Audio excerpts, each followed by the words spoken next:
ناظرین و سامعین، السلام علیکم۔ لطف اللہ آپ کی خدمت میں حاضر ہے۔ موسیقی میں جو بھی اختلافات ہیں وہ اپنی جگہ، جائز ناجائز اپنی جگہ۔ ایک بات ہے کہ چونکہ یہ بہت قدیم فن ہے، ہزاروں سال کا، اور یہ مستند فن بھی ہے، تو اس پر پنڈتوں نے، بڑے لوگوں نے اس پر کتابیں لکھی ہیں، اس کی تھیوری بیان کی ہے۔ وہ تھیوری پر یہ لوگ پوری طرح قابو رکھتے ہیں، اور یہ ان سے تمام مسائل کا حل ان کے پاس موجود ہے، تھیوری کی حد تک۔ اور جہاں تک عمل کا تعلق ہے، اصل چیز تو عمل ہے، موسیقی لکھنے پڑھنے کی چیز تو ہے نہیں، اور نہ سننے اور نہ وہ سمجھنے کی، وہ اس کرنے کی علمیت والی ایسی اس میں کوئی چیز نہیں۔ اس میں عمل ہے کہ آپ اسے کس طرح پیش کرتے ہیں، پیش کرنے کا فن کتنا آتا ہے۔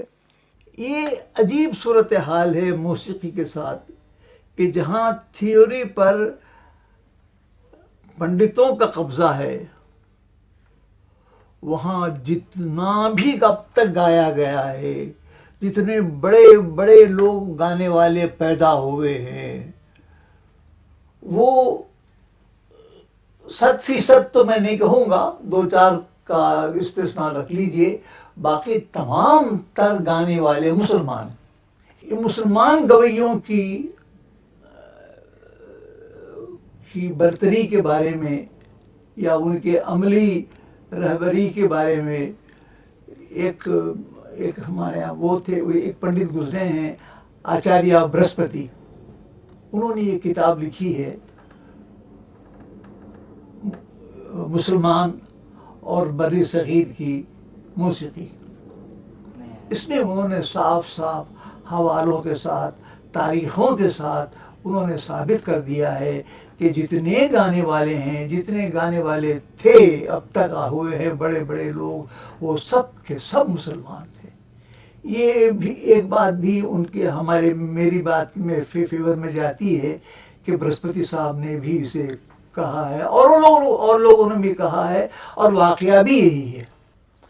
اب تک تو میں یہ یوں سمجھیے کہ 6-7 پروگرام تو اس کے ہو چکے ہیں، غالباً مجھے تعداد یاد نہیں ہے، اور ان تمام قسطوں میں میں نے آپ سے موسیقی ہی کے بارے میں اور کلاسیکی موسیقی کے بارے میں آپ سے کچھ نہ کچھ باتیں کرتا رہا۔ وہ باتیں اصل میں آپ کے دل بہلائی کے لیے میں کرتا تھا، تاکہ آپ کا انٹرسٹ اس سے قائم رہے، آپ بددل نہ ہو جائیں، اکھڑ نہ جائیں کہ یہ کیا مصیبت آ گئی۔ 7-8 تو یا 6-7 تو میں نے سہ لیے اس انداز میں کہ آپ کی خاطر، مجھے آپ کی خاطر ملحوظ تھی۔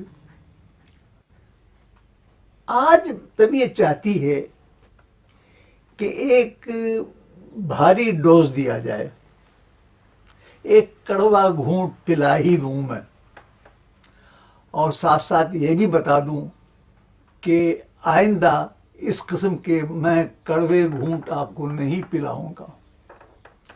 تو آپ سے صرف درخواست یہ ہے کہ تھوڑی سی توجہ سے میں جو کچھ بھی آپ سے کہنے والا ہوں اس پر قدر توجہ دیجیے، اور بات کو ایسی مشکل بھی نہیں کروں گا، میں چاہتا ہوں کہ مشکل نہ ہو اور آپ کے سمجھ میں آ جائے۔ ماشاءاللہ آپ سمجھدار ہیں۔ کلاسیکی موسیقی کے بارے میں آپ سے عرض کر چکا ہوں کہ اس میں راگداری، لائکاری، تال، یہ بندش، یہ وہ، ان کا تو خیر معاملہ ہے ہی اس کے اندر۔ لیکن اصل چیز، جیسا کہ میں 2-3 مرتبہ غالباً کہہ چکا ہوں اس بات پر اور زور دے چکا ہوں، میں اصل چیز اس کا تاثر ہے کہ آپ سننے والوں پر کس چیز کا اثر چھوڑنا چاہتے ہیں. اور یہ تاثرات جو ہیں وہ، یا جس کو میں نے پہلے بھی ایک نام دیا تھا رسا کا، یہ صرف آوازوں کی آمیزش سے، ایک سر کے دوسرے سر کے ملانے سے یہ تاثر پیدا ہوتا ہے. یہ طے ہے بات. اب مشکل صورت یہ ہے، ذرا سا اس کو اور فرمائیے، کہ اکابرین نے، پہلے تو لوگ یہ تھے کہ صاحب وہ جانتے تھے اس چیز کو کہ کون سا سر کس سے ملانے سے کیا اثر ہوتا ہے، اور وہ یقین کے ساتھ بالکل تیر کی طرح سے جا کر کے وہ سر لگاتے تھے، وہ اس کو سر کو اس سر سے ملاتے تھے، وہ اثر پیدا ہوتا تھا. اب وہ لوگ، بڑے لوگ جو نام کا، جن کا نام آج تک ہم لوگ عزت و احترام کے ساتھ لیتے ہیں، وہ ہم میں رہے نہیں. اب اس کی جگہ سائنس نے بہت ترقی کی ہے. انہوں نے یہ کیا کہ آواز کا یہ ایک جو جیسے سپتک کہتے ہیں، 7 سے 7 تک، یا 7 سروں کا ایک یا 12 سروں کا ایک ٹکڑا ہے، اس کو انہوں نے 7 میں اور 12 میں نہیں، 1200 حصوں میں تقسیم کیا ہے. اس کو یہ لوگ ٹیکنیکل نام دیتے ہیں سینٹ کا. سینٹ خوشبو والا نہیں، وہ ڈالر والا سینٹ، وہ نام دیتے ہیں. کہ اس کو 1200 سینٹوں میں انہوں نے تقسیم کر دیا. اب تو وہ فریکوینسی ایسی کہ وہ قائم کرنے کی ایسے لہریں انہوں نے ایجاد کر لی ہیں کہ وہ جس پہ 1200 میں سے جس فریکوینسی پر جس نمبر پر چاہتے ہیں وہ جا کے ٹھہرتے ہیں، اس سے جو آواز نکلتی ہے وہ ایک اپنی جگہ تاثر رکھتی ہے. اب 1200 حصے کے 1200 تاثرات، یہ بھی آپ جانتے ہیں.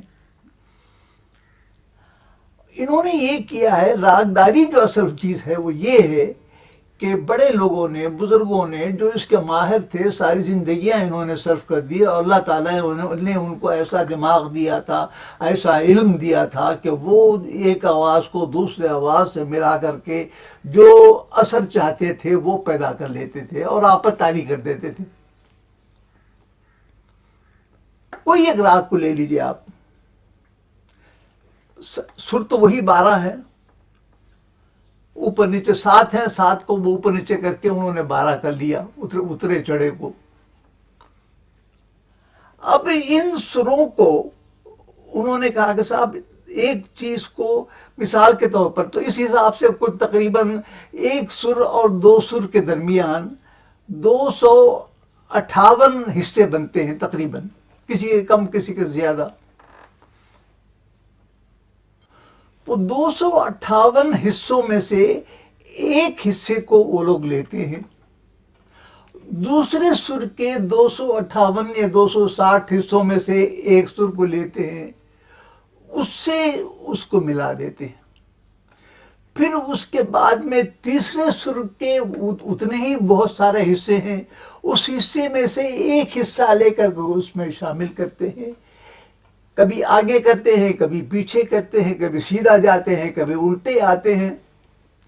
یہ کام کرنے کے بعد انہوں نے دیکھا کہ اس سے ایک خاص تاثر پیدا ہوتا ہے.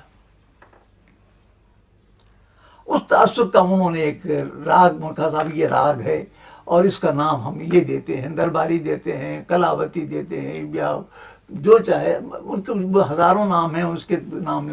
کیونکہ اتنے 12 سروں کے اگر سینکڑوں مختلف نام ہیں تو مطلب ہے کہ مختلف تاثرات بھی ہیں، مختلف ترکیبیں بھی ہیں، جسے آپ کمبینیشن اور پرموٹیشن کہتے ہیں، وہ ہے، یہ ہے، وہ ہے. لیکن وہ یہ تلاش کرنا کہ 258 حصوں میں سے کون سا حصہ ہے جس کے دوسرے 258 حصوں سے آپ ملائیں گے تو یہ تاثر پیدا ہوگا. ان کے پاس تو وہ سائنس تو نہیں تھی، وہ فریکوینسی ٹیسٹ بھی ان کا ٹیسٹر ان کے پاس نہیں تھا. ان کے پاس دماغ تھا، ان کے پاس اللہ تعالیٰ کی طرف سے یا کہیں سے بھی ان کو وہ چیز ودیعت کی گئی تھی کہ بھائی آپ یہ کام کر سکتے ہیں، یہ کیجئے، اس سے تاثرات پیدا کیجئے، اس سے راگ پیدا کیجئے، اس سے آپ اثرات پھیلائیے اس کے۔ چنانچہ ان لوگوں نے تو کر دیا۔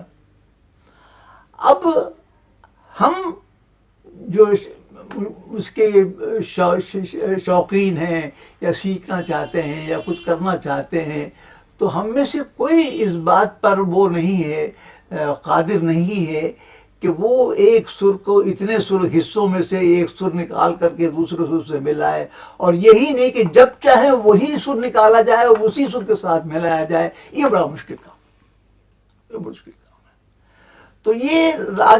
تو یہ سمجھ لیجیے آپ کہ جب موسیقی کو مشکل حصہ کہا جاتا ہے، مشکل ترین فن کہا جاتا ہے۔ اور دوسری بات یہ ہے، میں شاید بتانے میں اس کے پہلے عرض کر چکا ہوں نا، یہ نہیں، موسیقی کا فن جو ہے نا وہ ایک علیحدہ چیز ہے۔ میں سمجھتا ہوں جتنے فنون لطیفہ ہیں ان سب میں موسیقی کا جو فن ہے وہ میرے نزدیک مشکل ترین فن ہے۔ مصوری ہے، آپ رنگ لیتے ہیں، رنگ لگاتے ہیں، ایک لکیر کھینچتے ہیں، کچھ اس سے ظاہر کرنا چاہتے ہیں، دیکھتے ہیں کہ یہ بات پیدا نہیں ہوئی تو آپ وہ لکیر کو مٹا دیتے ہیں اور رنگ کو دھو دیتے ہیں، دوسرا رنگ چڑھاتے یا اس کے پر ایک اور رنگ لگا دیتے ہیں۔ بہت سے مصور ایسے ہیں جنہوں نے آپ جانتے ہیں، میں کہ آپ سے عرض کروں، انہوں نے اپنی زندگیاں صرف ایک تصویر کے بنانے میں، مونالیزا ہے، یہ ہے، وہ بہت سی تصویریں ہیں، انہوں نے اس پر سال ہر سال اپنی زندگیاں صرف کر دی۔ وہ یہ ہے کہ ساری زندگی وہ مٹاتے اور لگاتے مٹاتے رہے تا وقت تک کہ وہ انہیں اطمینان نہ ہو جائے کہ یہ چیز، ہاں صاحب اب یہ اسمائل اس میں آ گئی، یہ مسکراہٹ اس کے اندر آ گئی، چھوڑ دو اس کو۔ یہی حال شعر شاعری کا ہے، ادب کا ہے۔ آپ لکھتے ہیں، کاٹتے ہیں، کچھ لوگ بار بار کرتے ہیں، کچھ چھیلتے چھالتے بھی ہیں، اس کو پھر رکھتے ہیں، استاد کو دکھاتے ہیں، اصلاح لیتے ہیں، دوستوں کو سناتے ہیں، اور جب وہ چیز واقعی وہ غزل یا وہ چیز مکمل ہو جاتی ہے پھر جا کے مشاعرے میں آپ سناتے ہیں اور واہ واہ کے ڈونگرے آپ پر برستے ہیں۔ یہ تمام فنون اپنی جگہ پر ہے، لیکن موسیقی سے آپ کہتے ہیں وہ ایسا فن ہے کہ آپ تیاری کریں، پوری طرح تیاری کریں، ساری عمر ریاضت کریں، آپ اس کے پیچھے صبح سے شام تک وہ گائیں، اور محفل میں بیٹھ کر کے اب آپ کے پاس یہ نہیں ہے کہ آپ کے سب جو کچھ ہے آپ کے ذہن میں ہے، آپ نے ایک آواز لگا دی، ایک تان نکالی، ایک بات کہہ دی، موسیقی غلط لگ گئی، آپ یہ نہیں کہہ سکتے صاحب ذرا ٹھہر جائیے میں نے غلط لگایا، دوبارہ یوں کرتا ہوں میں۔ وہ جو آواز آپ کے حلق سے نکل گئی سو نکل گئی، اس پر آپ کا کوئی قابو نہیں۔ تو یوں آپ موسیقی جو ہے ہوا میں گرہ باندھتے ہیں آپ، اس کے لیے بہت پریسائز ہونا چاہیے، اس کے لیے ریاض زیادہ سے زیادہ ہونا چاہیے، مشق آپ کی ایسی ہو کہ جب بھی وہ آواز لگائیں وہی آواز نکلے اور تیر کی طرح نکلے، بات جب بن پاتی ہے۔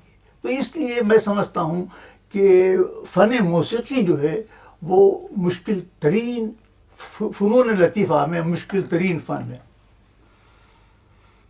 اب آپ خود دیکھ لیجئے گا کہ ایسے مشکل ترین فن کو لوگوں نے کیا کھیل بنا رکھا ہے، کیا صورت اختیار کا اس کی ہو گئی ہے، اور کیا صورت اس کی بن گئی ہے، کس انداز سے اسے پیش کیا جاتا ہے، اس کی بھی چند قواعد ہیں، آپ جانتے ہیں اس بات کو، ایسی نئی بات نہیں، میں آپ سے کہہ رہا ہوں کہ بھی بیٹھا جائے تو ہاتھ پیر، جیسا کہ میں اب اینیمیشن کر رہا ہوں، اس قسم کی اینیمیشن اس میں جائز نہیں ہے۔ آپ سیدھا سادہ بیٹھ جائیں، حلق آپ کے پاس ہے، آپ گائیں۔ جب آپ گائیں تو آپ کی پہلی تربیت یہ ہے کہ آواز آپ کی کیسی ہو، کس طرح وہ آواز ادا ہو جو موسیقی کے لیے موزوں ہے۔ بزرگوں نے کہا ہے کہ صحیح آواز وہ ہے جو ناف سے نکلے، تالو سے ٹکرائے اور حلق سے ادا ہو۔ کہنے کو تو میں نے کہہ دیا، میں خود اس کو کر کے نہیں بتا سکتا، کوشش تو میں نے بہت کی ہے، کچھ حاصل ہوا نہیں ہوا وہ اور بات ہے، لیکن ہے یہ مشکل کام۔ بعض لوگ جن کی آواز بھی اچھی ہوتی ہے، خواہ مخواہ نقالی میں، کسی کی سنا سنائی میں وہ اس کی نقل کرنے لگتے ہیں، تو اپنی آواز بھی گئی، ان کا گانا بھی گیا اور نقل بھی پوری نہیں ہوئی۔ یہ الگ صورت ہے۔ بعض لوگ حلق سے گاتے ہیں، بعض لوگ جبڑوں سے گاتے ہیں، بعض لوگ ناک سے گاتے ہیں، عجیب عجیب صورتوں سے، جہاں جہاں سے جیسے آواز بنتی جاتی ہے، منہ بنا کر کے، منہ چڑھا کر کے۔ بڑے لوگوں نے کہا ہے کہ آپ کی جب گا رہے ہوں آپ کا منہ اتنا ہی کھلا ہو جتنا کہ آپ کے انگوٹھے کا، بس یہ ہو، اتنی یہ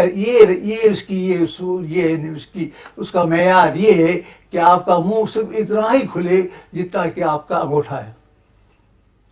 غرض کی اس قسم کی پابندیاں ہیں، اور آج کل کوئی اس کو پسند نہیں، اس کو نہ وہ ایک تو مشکل چیز ہے یہ، اور وہ کرنا بھی ان کے لیے مشکل ہے، کچھ سکھانے والا بھی موجود نہیں ہے، خود استادی قابل نہ ہو تو شاگرد کیا کر لے گا بیچارہ، چاہے اس کو کتنا ہی شوق کیوں نہ رکھتا ہو۔ تو صاحب یہ صورت ہے موسیقی کی، اور آپ اس سے بددل نہ ہوں، میں آپ کو ڈسکریج نہیں کر رہا ہوں۔ اب جو کچھ بھی سنتے سناتے ہیں، جو کچھ لوگ گاتے ہیں، وہ غنیمت ہے، اس ہم میں سے بہت اچھے لوگ گانے والے موجود ہیں اس وقت، تھے بلکہ میں سمجھتا ہوں کہ تھے۔ پاکستان کی صورتحال ناگفتہ بہ ہے۔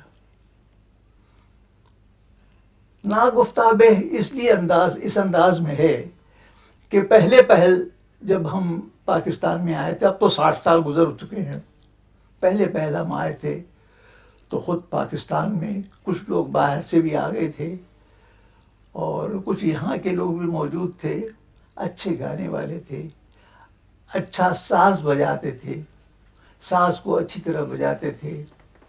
آج صورتحال یہ ہے، بدقسمتی سے، یہ اپنی ہی برائی کر رہا ہوں میں، مجھے اچھا بھی نہیں لگتا، لیکن بات ہے کہنے کی تو میں کہہ جاتا ہوں۔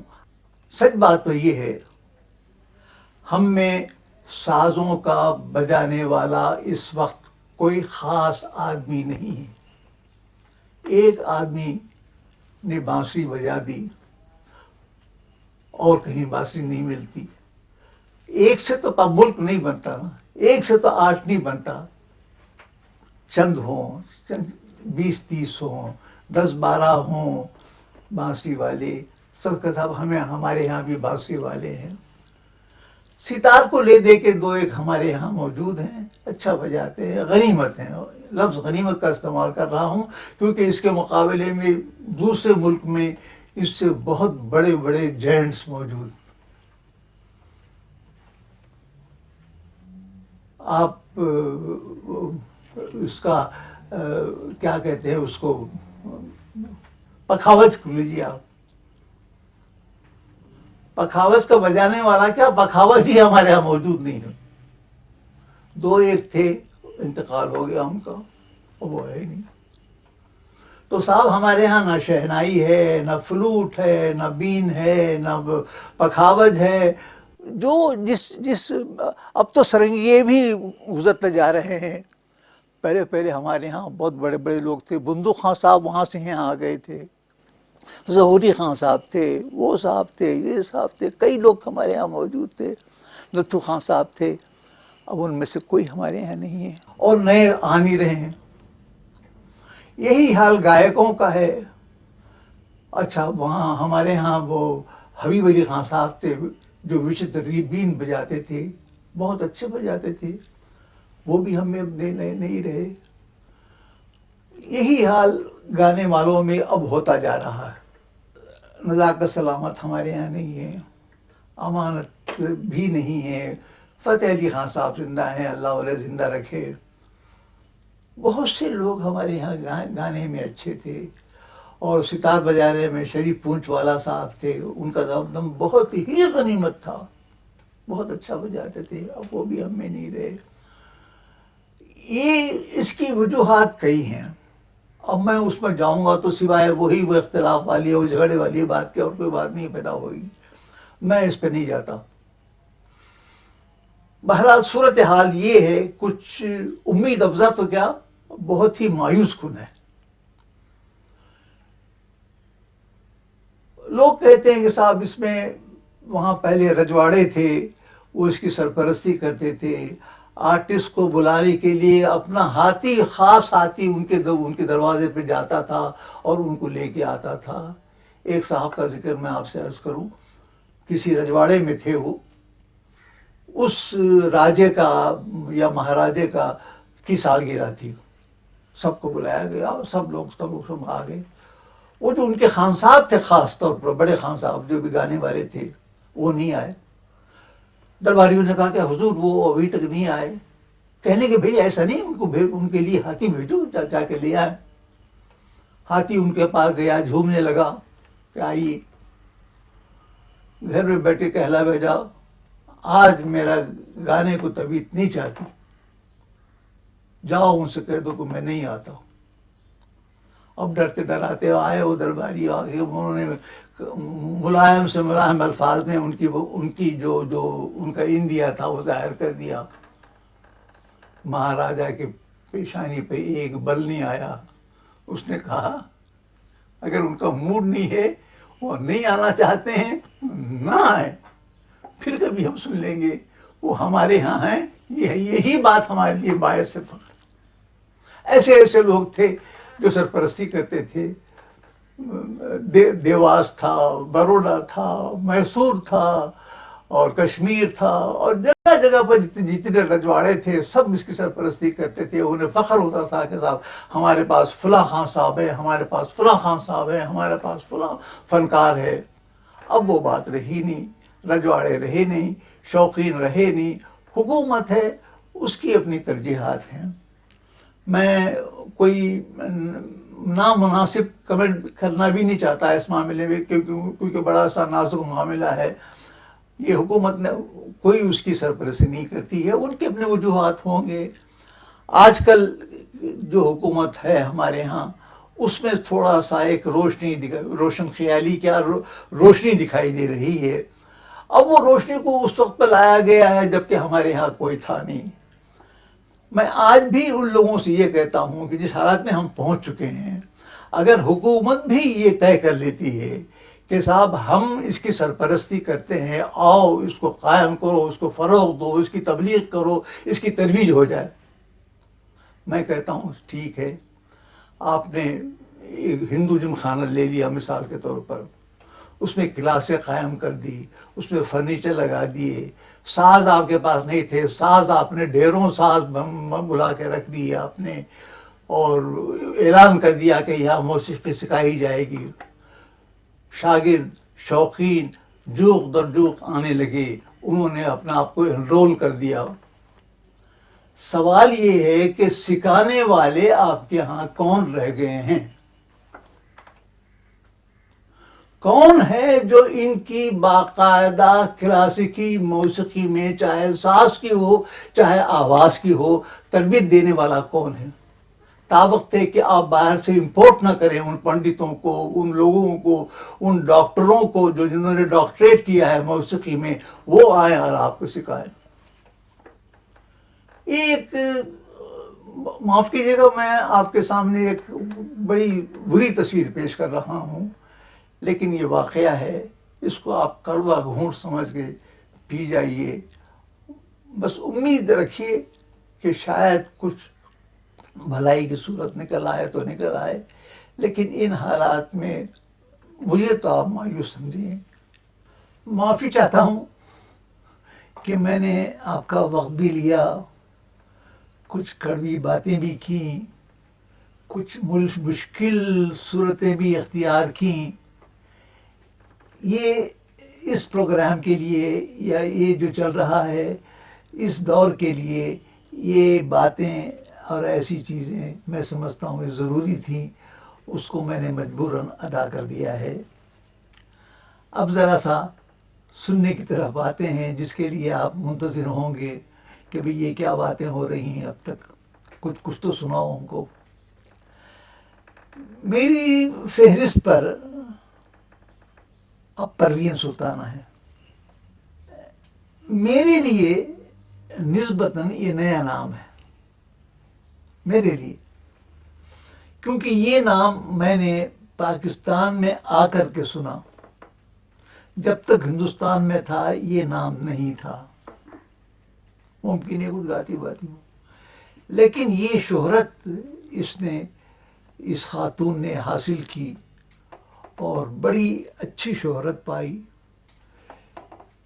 یہ آسام کی رہنے والی ہیں اور جہاں تک میری معلومات کا تعلق ہے یہ کرانہ گھرانے ہی سے وابستہ ہیں. ان کے شوہر ہیں وہ بھی گاتے ہیں. ایک ان کا دونوں کا گایا ہوا ایک ریکارڈ بھی موجود ہے. خیر، مگر پروین سلطانہ بذات خود ایک گانے والی ہیں. اچھا گاتی ہیں، مشہور ہیں اور ماشاءاللہ حسین بھی ہیں. اس حسن سے زیادہ حسین بات ایک اور ہے ان میں، وہ یہ ہے کہ یہ تینوں سبتک پر ان کا قبضہ ہے. بہت مشکل بات ہے. کوئی جناب خلج میں گا لیتا ہے، کوئی مندرستان میں گاتا ہے، کوئی تارستان میں گاتا ہے. مختلف آوازیں ہیں، مختلف احاطوں میں کام کرتی ہیں. اس خاتون کی آواز نیچ سے اوپر تک یوں جاتی ہے، یوں آتی ہے اور بڑی سلاست کے ساتھ، آسانی کے ساتھ اور سر میں یہ گاتی ہے. ان کے کئی ریکارڈ بن چکے ہیں، محفلوں میں بھی جاتی ہیں اور حکومت میں کہ جو وہاں سے باہر سے جو لوگ آتے ہیں حکومت ان کو بلا کر کے ان کا پروگرام کرتی ہے. یہ سناتی ہیں کہ صاحب یہ ہماری ایک بڑی قابل قدر آرٹسٹ ہے، اس کو سنیے گا. اور لوگ سنتے ہیں، تعریف کرتے ہیں، خوش ہوتے ہیں. ان کی ریکارڈ سے مجھے ایک حصہ پیش کر رہا ہوں، سن لیجیے آپ.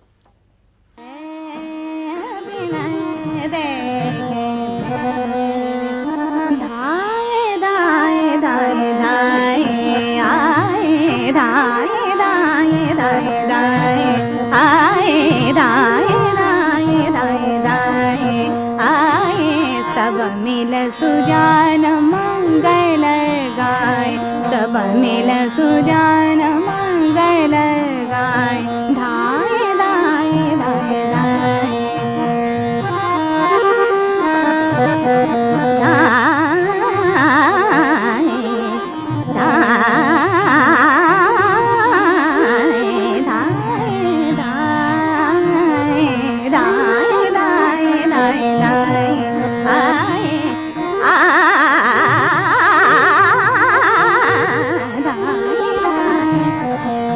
re ga ga re da re ga ma ga ma ga re ga ma ba ma ba da da sa da pa ma ga re da sa re ga ma ba da da pa ma ga re da re ga ma ba da da pa da da da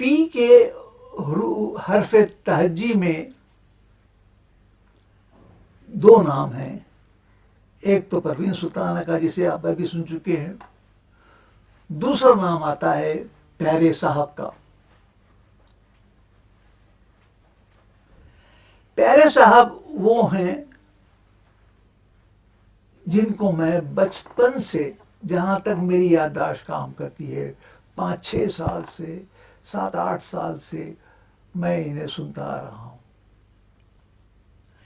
ان کی آواز پتلی تھی، لوگ اسے زنانی بھی کہتے ہیں، میں اس لفظ سے متفق نہیں ہوں. پتلی آواز تھی ان کی اور اگر ان کو کوئی جانتا نہ ہو، ان کی گائکی سے واقف نہ ہو، تو یہ اس میں یہ بھول چوک ہو سکتی ہے کہ وہ سمجھ رہا ہو کہ خاتون گا رہی ہیں۔ انہوں نے بہت گایا اور بہت سے اصناف پر ان کو عبور حاصل تھا۔ کلاسیکی وہ گاتے تھے، ٹھمری دادرا وہ گاتے تھے، اور بہت سے اصناف ہیں وہ سب غزل گاتے تھے۔ ان کے بہت سارے ریکارڈ میرے پاس، کوئی 45 یا 50 آئٹم ان کی میرے پاس موجود ہے۔ بچپن میں جس کو میں سنتا آیا ہوں وہ ایک خاص چیز تھی، وہ یہ اساوری گاتے تھے، کر لے سنگار چترا البیلی ساجن کے گھر جانا ہوگا۔ بہت اچھا گاتے تھے۔ یہ یوں یاد رہ گیا کہ یہ میرے والد صاحب کو بھی تھوڑا بہت شوق تھا اس سے، وہ گنگنایا کرتے تھے یہ، تو ان کو سن کر کے مجھے اس سے ایک خاص رغبت پیدا ہو گئی۔ چنانچہ جب گرام فون آیا تو میں نے خاص طور پر اساوری کا ریکارڈ لایا اور اس کو سنا میں نے، اور بہت خوش ہوا۔ پیارے صاحب، مجھے خبر نہیں کہاں تک صحیح ہے، لوگ کہتے ہیں صاحب پاکستان بننے تک زندہ تھے، پاکستان بننے کے بعد یہاں آئے، یہاں ان کا انتقال ہوا، لیکن کہیں سے مستند مجھے اطلاع نہیں ملی ہے، لہذا میں یہ نہیں کہہ سکتا کہ ان کا انتقال کہاں ہوا۔ بہرحال اب آپ پیارے صاحب کا انداز موسیقی، انداز گائکی آپ سن لیجیے۔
اب باری ہے آر کی۔ آر میں اور بھی نام آئے، آپ سنیے گا اس کو، بہت اچھے اچھے نام ہیں۔ کم از کم ایک اچھا نام ہے جو میں آپ کو بعد میں سناؤں گا۔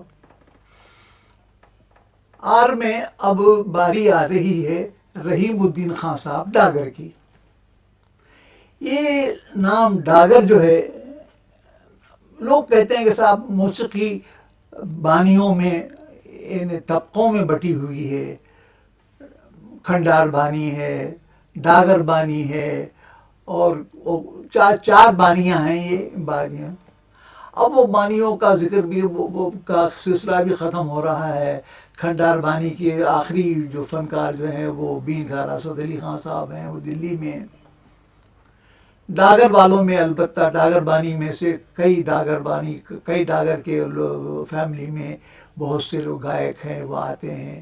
ان میں رحیم الدین خان صاحب کا نام پہلے آتا ہے۔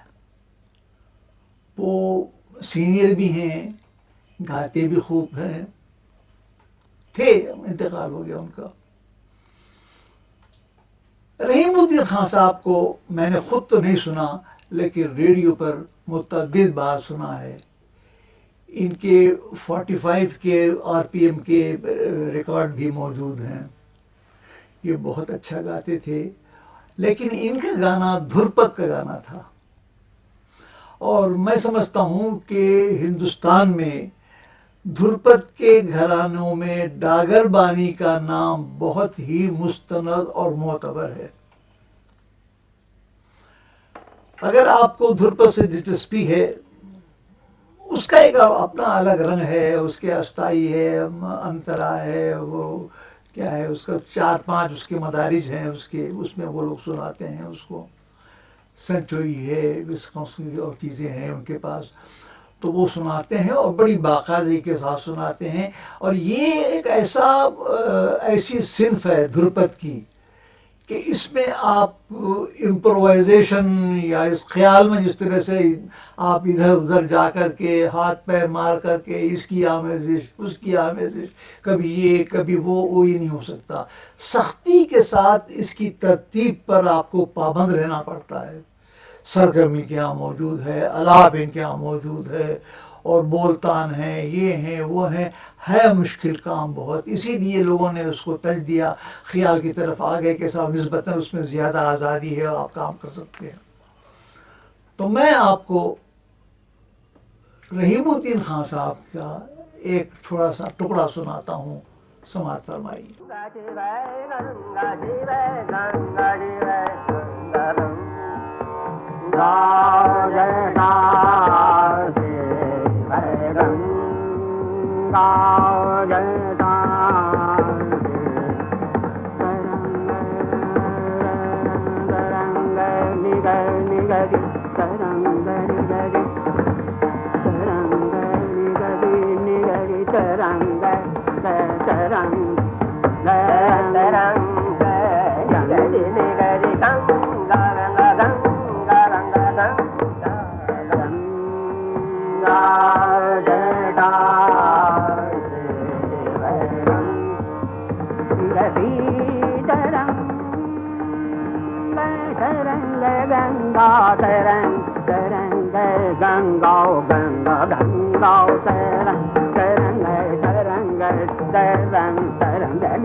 اب یہ کیمرے والے صاحب کہہ رہے ہیں کہ صاحب ٹائم ہو گیا آپ کا، ختم کیجئے. تو وہ جو میں نے آپ سے کہا تھا کہ میں آر میں ایک بڑا نام سنانے والا ہوں، اس کا تو وہ تو بات رہ گئی. انشاءاللہ کل یا نیکسٹ پروگرام میں، آپ کے دوسرے آنے والے پروگرام میں اگر میں زندہ رہا، سنانے کے قابل رہا، تو انشاءاللہ حاضر ہوں گا اور سنانے کی کوشش کروں گا. خدا حافظ.